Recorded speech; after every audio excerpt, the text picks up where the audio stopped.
Comment nous assurer que notre société ait les moyens d'écouter, de croire et d'accompagner les victimes? Comment le gouvernement compte-t-il se mobiliser sur la lutte contre les violences, toutes les violences faites aux enfants, et nous assurer d'un plus jamais ça? Merci beaucoup, monsieur le député. La parole est à monsieur Gérald Darmanin, ministre d'État, garde des Sceaux, ministre de la Justice. Merci Madame la Présidente, Mesdames et Messieurs les députés, Monsieur le député Balanant. Et j'associe Madame Goulet évidemment dans ma réponse. Demain, le verdict sera rendu dans l'affaire Le Squarnec.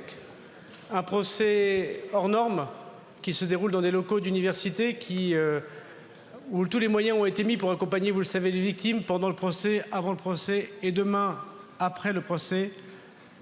220 parties civiles et des semaines de procès qui ont effectivement touché toute la société et toute l'opinion.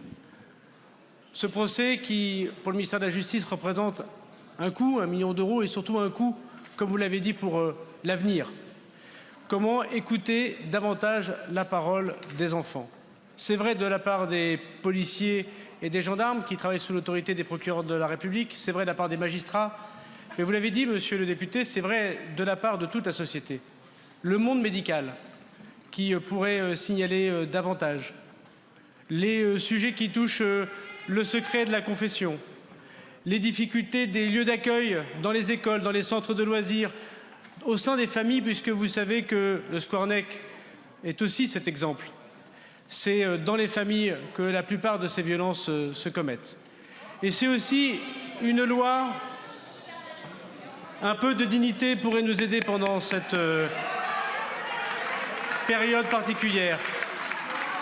Allez, s'il vous plaît, s'il vous plaît. Allez, s'il vous plaît.